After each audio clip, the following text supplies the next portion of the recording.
얘기하겠지만 제가 이따 설명할게요. 오 작가님한테 듣던 얘기랑 좀 다를 거예요. 그러면서도 익숙하면서 재밌을 겁니다.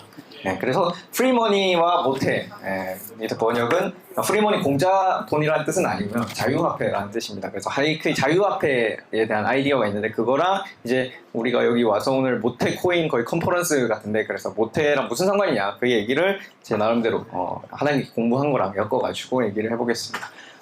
저는 세 가지를 하고 있는데 하나는 이제 비트코이너 유튜버라는 유튜브를 하고 있고요. 여기서 뭐 모빅 얘기하고 비트코인 얘기하고 스테이블 코인 얘기하고 뭐 다 하고 있으니까 퀄리티가 나쁘지 않아요. 그 컨텐츠가. 그래서 저를 처음 보신 분들도 구독할 만 하실 겁니다. 들어보시고 판단하시고 그리고 모빅 태민 작가님의 모빅 프로젝트에서는 공공재 감독위원을 맡고 있고요. 혼자 하는 건 아니고 7명 중에 그냥 1명입니다.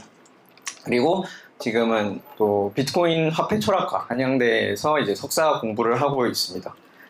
그래서 제 대학원에서 제 오태민 교수님의 다들 팬이자 제자들이죠. 거기서 제 포지션은 이제 수제자 뭐 그런 거는 전혀 아니고 애제자도 아니고 거의 투덜이의 그냥 좀 약간 방골 기질에 말 안 듣습니다. 제가 비트코인까지는 별 차이가 없었는데 스테이블 코인 오면서 오 작가님이랑 상당히 견해가 많이 다르고 특히 화폐에 대해서는 그 얘기를 오늘 약간 할 겁니다. 한번 들어보시죠. 그래서 한 학기 동안 공부했는데 그거랑 모테랑 한번 엮어볼게요. 자, 모빅 프로젝트 아니면 오 작가님 그리고 비트코인 얘기를 하면서 가장 흥미로운 건 이제 돈을 만들 수 있냐는 거죠. 그래서 화폐를 만들 수 있을까? 국가가 아니라 개인. 근데 사실은 비트코이너들이 그런 얘기 많이 하잖아요.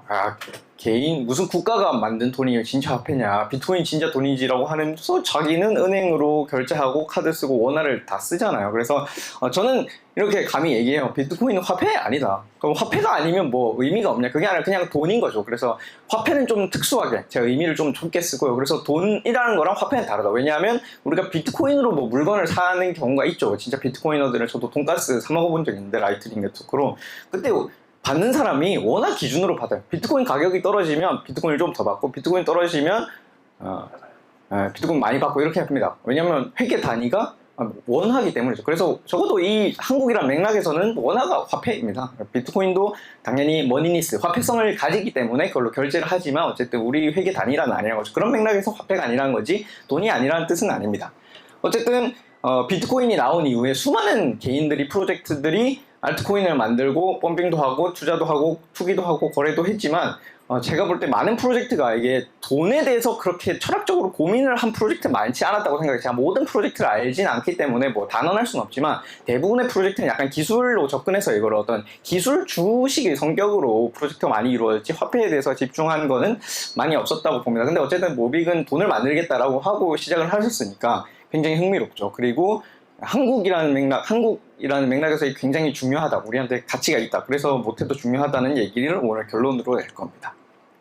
그래서 비트코인으로 우리한테 익숙한 비트코인 얘기를 할 겁니다. 이 할핀이라는 분은 다들 아시겠지만 사토시 나카모토의 가장 강력한 후보죠. 그리고 저는 아무리 봐도 오 작가님이 정확히 맞추신 것 같아요. 할핀이가 사토시가 맞는 것 같고 그 전제로 한번 얘기를 해보겠습니다. 할핀이는 그 엑스트로피라는 잡지를 아마도 지휘족보를 읽으셨으면 들어보셨을 거예요. 엑스트로피라는 여기 엑스트로피 트랜스 휴머니즘 사상 저널 이 엑스트로피라는 저널은 뭐냐면 이 천재들이 시기가 정확히 줍니다. 90년대 초중반에 이제 천재들이 이 엑스트로피라는 저널에서 수많은 기술 진보 그리고 뭐 수많은 기술 얘기해요. 뭐 당연히 디지털 화폐부터 시작해서 냉동인간 기술 그리고 지금 유행하는 마인드 업로딩 같은 거 있잖아요. 컴퓨터 의식으로 뭐 이런 수많은 기술들을 가지고 이게 인류가 어떻게 진보할 것이냐. 그래서 초인류론 트랜스 휴머니즘에 대한 막 얘기 담론을 나눕니다. 그 중에 이 할핀이라는 분도 이 엑스트로피언으로서 엑스트로피 잡지에서 논객으로 활동했는데 이분이 특히 관심이 있었던 거는 이제 디지털 화폐죠. 그래서 처음에 이 시기가 왜 중요하냐면 여러분도 들어보셨겠지만 데이비드 차움이라는 아저씨가 암호학자가 그 디지캐시라는 회사를 설립해가지고 이캐시라는 거를 처음으로 이제 발명을 하면서 그때 디지털 화폐에 대한 관심이 확 증가하고 이 엑스트로피 잡지에서 할핀이는 야 이거 진짜 우리가 주목해야 되는 거야 중요한 거다라고 하면서 이게 기술적으로 기존 화폐와 이렇게 다르고 이런 거에 우리가 주목해야 돼 하면서 이게 가져올 미래는 이런 거야 하면서 이제 천재들이랑 디지털 화폐에 대해서 담론하고 토론 나누는 그런 공간이었습니다. 그런데 그들이 그런 꿈꾸는 거 있잖아요.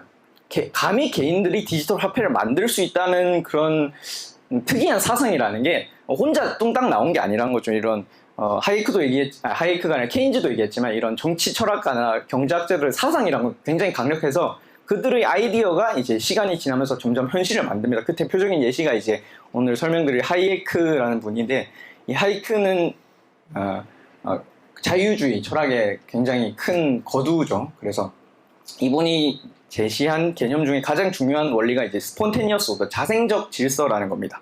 자생적 질서라는 거는 어떠한 예측 가능한 수많은 사회 요소들이 이렇게 질서를 이룰 때 그것이 어떻게 형성되느냐.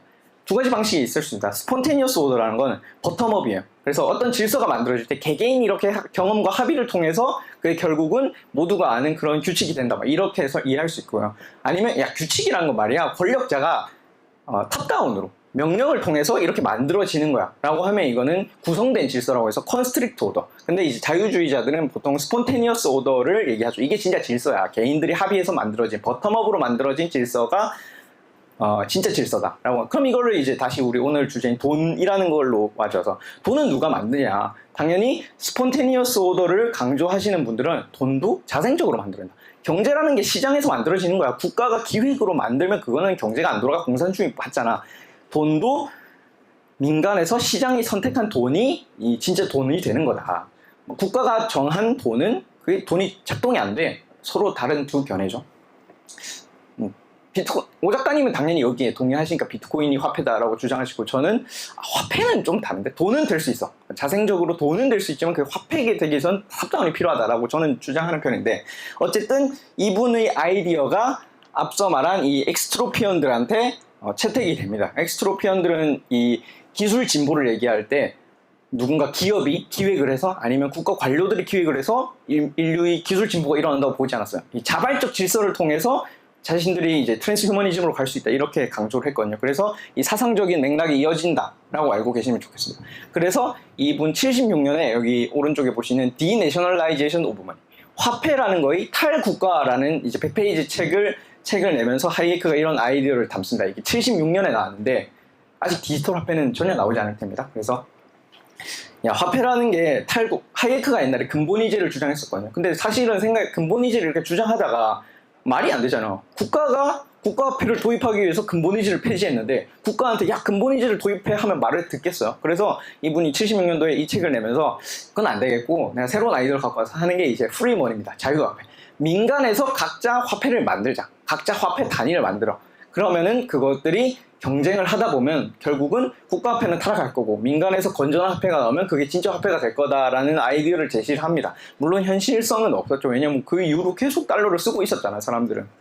근데 이게 누구한테 채택이 됐냐? 당연히 이 스폰테니어스 오더에 익숙한 엑스트로피언들한테 채택이 돼서 여기 엑스트로피 15호라고 된 15의 표지예요. 그래서 이 그림을 보시면 15 하이에크 되거든요. 그러니까 15달러가 아니라, 달러는 국가에서 만든 화폐 단위잖아요. 여기는 자발적으로 하이에크 같은 단위도 만들 수 있고, 뭐 케인즈 단위도 만들 수 있고, 이런 거를 만들 수 있다 해서 이 엑스트로피언 15호가 디지털 화폐에 대한 담론이 이렇게 많이 있습니다. 그래서 표지를 이렇게 채택을 한 것 같고, 이 디자인도 하이크를 기념해서, 그리고 15호니까 15 하이크 이렇게 표지를 꾸몄습니다. 그래서 여기 하이크의 주장은 그런 걸 주장했는데, 이제 이건 95년인가 그래요. 95년에 이 맥스 무어라는 엑스트로피 편집자가 이 책을 언급하면서 15년 전, 20년 전에 책을 갖고 오면서 이렇게 얘기해요. 야, 이 디지털 화폐 시대가 오고 있는 것 같은데 디지털 화폐 시대에서는 하이에크가 말한 프리머니를 우리가 실현해야 된다라고 하면서 강조하고, 할피니도 거기에 동조하고 그런 대화가 있습니다. 그래서 이분들이 공통적으로 엑스트로피언들이 화폐나 디지털 기술에 대해서 가졌던 컨센서스는 뭐냐면 크립토 아나키즘이요. 한마디로 하는 거죠. 88년에 티모시 메이라는 분이 크립토 아나키스트 선언이라는 걸 합니다. 그러니까 이때는 디지털 화폐도 안 나왔지만 이 천재들이니까 이분들은 암호 기술의 등장만으로 이걸 본질을 딱 빼뚫고 이렇게 딱 선언한 거예요. 이 티모시 메이라는 분은.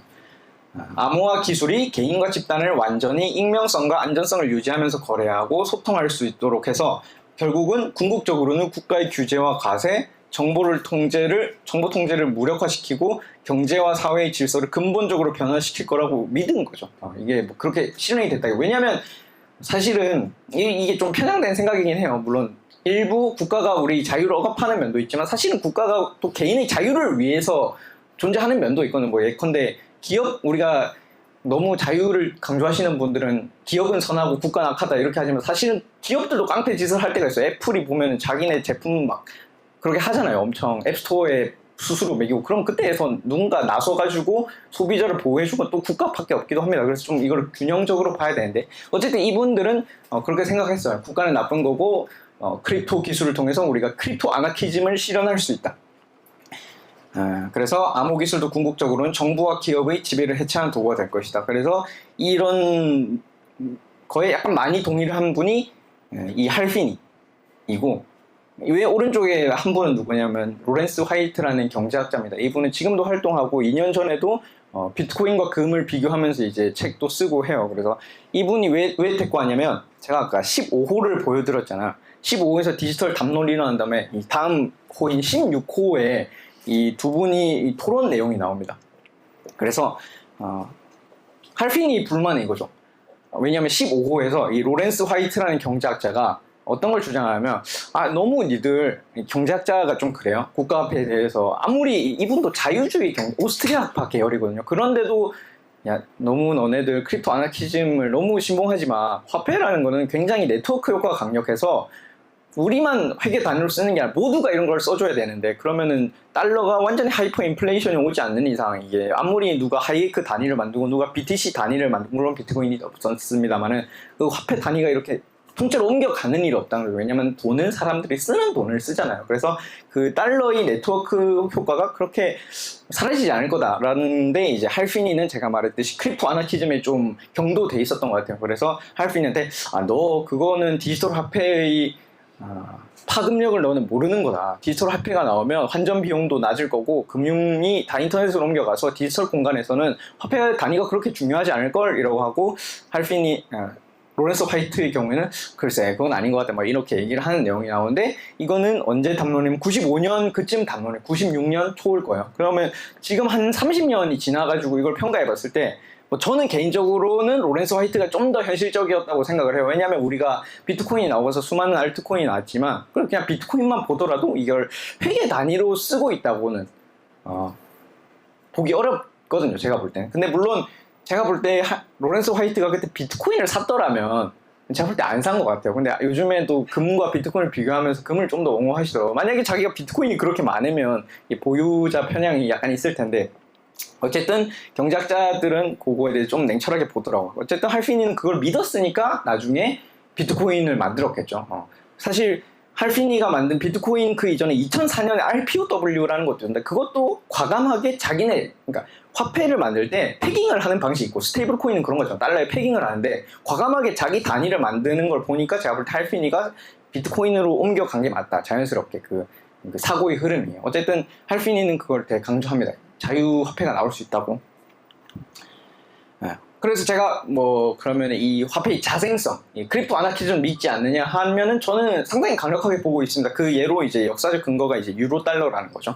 유로 달러라는 거는 그냥 유로화라는 거랑 다르게 유로 지역에서 유통되는 달러를 말합니다. 그래서 미국에서 은행을 규제를 하는데 그러면 야 너네 예금금리 너무 높게 주지 마. 근데 장사를 하고 싶으니까 예금금리를 높게 주고 싶잖아요. 그래서 미국에서가 아니라 시티 오브 런던에서 달러가 유통됩니다. 근데 사실은 이 돈이라는 거는 은행과 중앙은행의 대차 대조표상에서 존재하는 거기 때문에 미국 밖을 떠날 수가 없거든요. 근데 어떻게 미국 밖을 떠날 수 없는 달러가 미국 외인 그 대서양을 건너는 시티 오브 런던에서 유통이 될 수 있었냐면은 그 기업들이 바보가 아닌 거죠. 그러니까 이게 돈의 스폰테니어스 자생성인 거죠.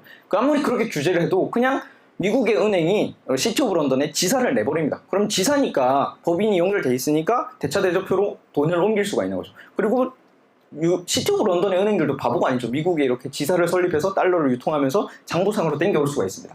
그러니까 여기서 이제 제가 강조하고 싶은 거는 경제학자들보다는 이분들 말이 안 돌아왔네. 어쨌든 돈의 자생성을 강조하는 사례인 거예요. 어쨌든 유로달러도. 그리고 유로달러가 왜 다시 주목받고 있냐면 지금의 스테이블 코인이 유로달러 2.0이라고 불려요. 사실 스테이블 코인의 유로달러 2.0이 더 강력한 거죠. 유로달러는 그래도 은행 기관을 끼고 하기 때문에 어느 정도 통제가 가능합니다. KYC도 다 돼 있고. 근데 스테이블 코인은 진짜 말 그대로 장부상만 해외에서 유통되는 게 아니라 진짜로 그 블록체인 상에서 신원 인증이 안 되는 주소로 옮겨가서 달러가 유통되는 거기 때문에 사실 파괴력이 더 강하다고 할 수 있겠죠. 그러면 이제 끝났냐? 저는 뭐 크립토 아나키즘이 오는 거냐라고 물으시면 저는 그렇게 생각하지는 않습니다. 잠시만요. 넘어가지. 네. 국가는 그렇게 멍청하지도 않고 사실은 국가가 멍청해서라기보다 진짜 사람들이 이렇게 P2P로 스테이블 코인을 쓴다고 믿으면 저는 오 작가님처럼 갈 것 같아요. 야, 이거 워낙 끝났다 뭐 그렇게 할 것 같은데 사람들이 그렇게 성실하지가 않습니다. 사람들은 중앙을 너무 좋아해서 내가 자유를 가지는 동시에 책임을 가지는 거죠. 비트코인 내가 내 소유하면 내가 자유도 가지지만 내 책임을, 근데 그 책임이 너무 부담스러워서 주변 사람들 행태를 보니까 그렇더라고요. 그래서 그 자유를 그냥 헌납해버립니다. 그리고 책임을 거래소에 두고 내 비트코인을 거래소에 잘 맡기죠. 그리고 기껏해야 이제 해외 거래소에 이제 스테이블 코인 보내는 정도. 근데 이제 국가도 바보가 아니기 때문에 우리나라도 이제 작년 말에 이제 크립토 에셋 리포팅 프레임워크라고 해요. 그래서 다른 OECD 회원국들이랑 해가지고 거래소들한테 그 너네 회원들 있잖아, 국적 다 KYC 하고 나서 우리나라 국적 고객 자산 정보는 우리 국세청에 다 넣어줘야 돼, 그런 협약입니다. 그래서 27년부터는 설마 27년에도 또 미루진 않을 거라고 보는데 이런 준비를 차차 하고 있는 거죠. 그래서 국가는 그렇게 바보가 아니고 심지어 사람들이 그렇게 자유를 좋아하고 책임을 떠맡을 준비가 안 돼 있기 때문에 얼마든지 국가가 이 스테이트 파워를 가지고 거래소 같은 걸 공략할 수 있다고 보는 거죠. 그러면 이제 또 국가가 다 할 수 있냐? 뭐 그렇게 볼 수도 있죠. 왜냐하면 부동산 값이 오르면 다 어쨌든 장부, 그 부동산의 소유권 이런 것 자체가 사실은 국가가 공인한 소유권 장부이기 때문에 세금을 어떻게 하든 규제를 어떻게 하든 다 할 수 있죠. 그리고 비트코인은 심지어 그런 것도 아니라면 뭐 과세도 어렵겠죠. 근데 이제 사실 부동산화 돼가고 있는 거죠, 비트코인이. 왜냐하면 거래소로 다 들어오고 있고 부자들은 비트코인을 산다고 하지만 그게 ETF를 통해서 사는 거기 때문에 심지어 비트코인을 직접 보유하지도 않는 거죠. 어쨌든 그렇다고 해서 또 제가 또 국가 다 할 수 있냐, 그건 아니죠. 이제 지지난 정부 때 이제 강남 부동산 이렇게 하는 거 보면 아무리 규제를 내놓고 해도 그냥 가격은 가버리잖아. 뭐 세금 때려라 우리는 존버한다 하면서 이제 그런 집단적인 또 자생성이 또 경제 시장의 힘인데 비트코인도 물론 과세를 한다고 해도 가격은 그렇게 갈 수가 있겠죠. 그렇지만 이제 국가가 마음껏 괴롭힐 수 있다. 그리고 상당히 좀 이따 다시 한번 얘기할 거냐, 비트코인의 그 야생성이 많이 죽은 거죠. 크립토 아나키즘이라고 할 만한 것까지는 아니다, 적어도. 그래서 이제 요 개념을 이제 핵심 오늘 결론으로 가고 있는데, 머니터리 스페이스라는 개념입니다. 화폐 공간이라는 개념인데 이게 물리적 공간이라는 건 아니고 사실은 요 머니터리 스페이스라는 개념을 제시한 이 제프리 잉햄이라는 사회학자는 이 말을 왜 가져왔냐면 국가화폐 국가화폐는 화폐는 국가가 만드는 것이다라는 자신의 주장을 이제 옹호하기 위해서 이 표현을 가져온 거예요. 그래서 이 제프리 잉햄은 머니터리 스페이스는 아무나 만드는 게 아니고 국가 같은 권위체가 그 국가 내에 어떤 세금을 강제하든지 법률적인 제도적인 그런 권력을 가지고 만드는 거기 때문에 아무나 만들 수 있는 게 아니다라고 이제 주장하면서 머니터리 스페이스를 가져왔는데 이 부분을 읽어볼게요. 중간에 보시면 화폐 공간 안에서는 구성원들이 동일한 화폐 단위를 신뢰하며 사용하며 이는 사회적 관계와 정치적 권력의 결과물이다. 물론 이분은 국가화폐주의자이기 때문에 정치적 권력의 방점을 찍으면 이 말이 맞다고 보는데 저는 이 머니터리 스페이스를 굳이 국가화폐론에 국한시켜서 해석할 필요는 없다고 생각해요. 이걸 좀 더 완화할 수 있다. 여기서 저는 방점을 이 화폐 공간 안에서 구성원들이 동일한 화폐에 대한 신뢰 그리고 사회적 관계라는 거에 좀 방점을 찍으면 굳이 국가 권력이 아니더라도 하나의 커뮤니티가 만들어지면 거기에 머니터리 스페이스가 만들어지는 거 아닌가? 실제로 암호화폐 같은 게 이런 걸 도전하고 있는 거죠. 각자의 암호화폐 커뮤니티가 그 자신들만의 자생적인 머니터리 스페이스를 형성하고 있는 것으로 저는 봅니다. 그래서 지휘족보를 이제 한국에서 어쨌든 비트코인 하면 오태민이라는 인식이 있는 거는 객관적인 사실이니까 이런 걸 만들어 보고 싶겠죠. 자신이 만든 어쨌든 비트코인도 하면 비트코인이란 자생성을 그 안타까움이 있지 않을까 그런 개인적인 추측을 하는데 어쨌든 커뮤니티가 만들어지면 자연스럽게 화폐도 생겨난다는 건 실제로 사례가 있습니다. FM 코리아라는 이제 2030 남성들이 주로 이용하는 정치 커뮤니티가 있는데 이 커뮤니티는 특이하게 글을 쓰면 이제 포인트를 줍니다. 그 포인트가 어떤 쓸모가 있는 건 아니에요. 그 포인트를 갖고 오면 뭐 보장을 한다든지 상품을 준다든지 그런 건 전혀 아닌데, 특이하게 이 커뮤니티 내에서는 그 포인트가 높으면 레벨 같은 게 높아지는 거예요. 그래서 그 정치 커뮤니티인가 정치 발언을 하면 이제 따봉도 눌러주고 그런 어떤 사회적 지위제 같은 거죠. 이 자신들 커뮤니티 공간 안에서. 그런데 심지어 이 포인트에 전송 기능이 있거든요. 상대한테 이렇게 쏴줄 수가 있어요. 그러니까 자연스럽게 이런 욕구가 있죠. 나 돈은 많은데 아직 이 커뮤니티에서 포인트는 없어. 그래서 내가 돈 주고 사고 싶어. 이게 실제로 거래가 되고 약간 문제가 되는데, 여기서 우리가 주목할 거는 커뮤니티가 있으면 화폐가 자생적으로 생겨날 수가 있겠구나, 이런 아이디어인 거죠. 그래서 머니터리 스페이스는 커뮤니티가 있으면 만들어지는구나, 커뮤니티가 핵심이구나 라는 얘기를 하는 겁니다. 그래서 이 죽어가고 있는 P2P 커뮤니티에 대한 오 작가님의 이제 본심은 오른쪽 영상에 보면, 사실은 제가 30분 동안 떠들 건 아니고 그냥 10분짜리 영상 하나 보시면 되는데, 이 영상은 안 보신 분들은 꼭 추천드립니다. 그래서 지인 족보에는 없는 영상이고, 오태민의 비트모빅이라는 채널에 오셔가지고 보시면 비트모빅 생태가 보존하는 비트코인의 야생성이라는 영상인데, 핵심은 이런 겁니다. 야, 비트코인의 야생성 다 죽었다. 옛날에는 P2P로 거래하고 개인 보관 이런 게 털치기였는데, 물론 지금 이런 거를 강조하시는 분들이 있지만 주로 좀 연령대가 젊고 어떤 인터넷 문화에 익숙한 젊은이 분들인데, 제 생각에 그게 한국에서 뭐 물론 그분들도 열심히 하고는 있지만, 그게 어떤 연령에 따른 진위 개수의 분포를 볼 때 그렇게 유의미한 비트코인 개수는 아닌 것 같기도 하고, 제가 볼 때 저희 부모님 세대는 딱 좀 유의미한 비트코인 개수를 갖고 있는데, 비트코인을 참 이렇게 셀프 커스터디를 설명해도 저희 엄마는 공부하기 싫어 하거든요. 나이 들면 그게 공부가 잘 안 되는 것 같아요. 확실히 뭐 귀찮겠죠, 공부하는 게. 그러니까 더 비트코인이 이렇게 야성을 잃어가고 있는 거죠. 젊은 애들은 이렇게 하려고 하지만 그 뭐 가져봤자 몇 개나 갖고 있겠냐, 이게 이제 오 작가님 생각인 거고.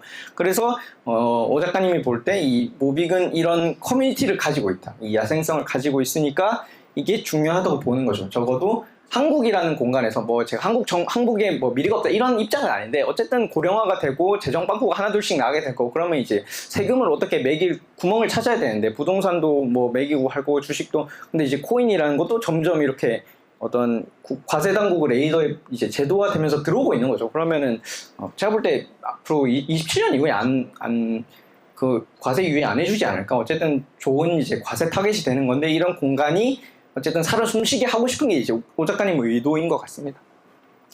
그래서 제가 이거를 공부하실 때 모빅 커뮤니티 들어오면 이제 종이 지갑을 강조를 하거든요. 이거를 써보면 사실 편리한데, 뭐 이거에 좀 아니다, 뭐 이런 거 좋은 거 많은데 라고 하시는 분들이 있어. 오른쪽에 보면 이렇게 전자 하드월렛인데, 제가 단어는 사실 저 이거 안 써요. 제가 뭐 이거를 원리를 몰라서겠어요. 그냥 이거는 되게, 저는 사실 비트코인 그냥 오래 보관하는 건데, 그거를 굉장히 부담스럽습니다. 하나의 기계 값도 아깝거니와 그거를 진짜 제대로 알고 쓰려면 사실은 필요한 지식이 좀 많이 필요해요. 근데 사실은 직관적이고 진짜 배우기 쉬운 건 종이 지갑이라서, 저는 이거는 경험적으로 이거 백날 해봐야 안 됩니다. 진짜로 이걸로 공부하시는 게 익숙하고 더 편하고, 그런 맥락에서 이제 종이 지갑으로 반드시 이 P2P 커뮤니티 야생성에 대해서 좀 보존을 하는데 참여하고 싶으시면 종이 지갑으로 공부를 하시는 게 좋다라는 거고. 근데 그러면 이제 당연히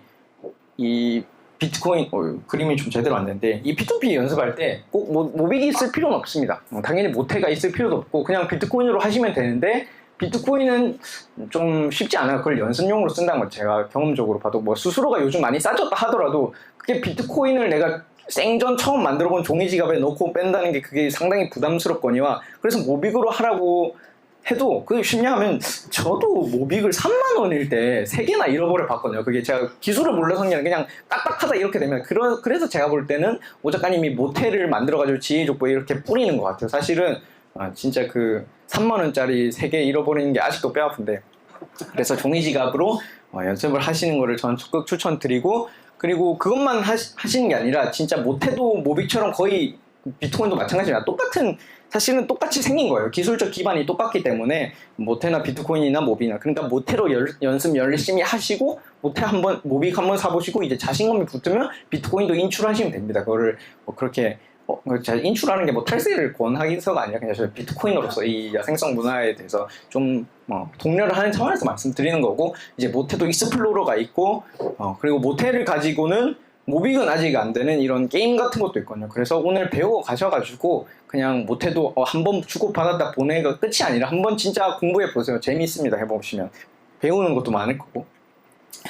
네, 그래서 좀 그림이 깨졌는데 이제 오늘의 결론입니다. 이런 유명한 말이 있거든요. 그 경제학사 보시면 Our currency, your problem이라는 말이 있습니다. 이게 되게 싸가지 없는 말인데 미국 재무부 장관이 71년에 닉슨 쇼크를 했잖아요. 이제 금으로 안 바꿔줍니다. 그러면서 막 이제 인플레이션 나고 그런 문제가 있었는데 이 존 코넬리라는 재무장관이 외국 재무장관들한테 그 우리 달러가 우리 돈인 건 맞는데 너네 문제 알아서 해. 굉장히 국제적으로 달러의 그 패권, 일방적인 패권에 대해서 굉장히 비판적으로 할 때 굉장히 유명하게 인용되는 문장인데 요거는 이제 달러 얘기고 어쨌든 크립토에 대해서 제가 하고 싶은 말은 요걸 좀 변형해가지고 Your currency, our community라는 말을 만들어 봤습니다. 그래서 우리가 암호화폐 뭐 비트코인을 하든 모빅을 하든 뭐 다 하면 좋죠. 그래서 그 커런시 자체야 당신 거지만 그거의 진짜 가치를 보존하고 있는 거는 내가 가지고 있는 코인 자체가 아니라 그 코인을 유통하고 매매하고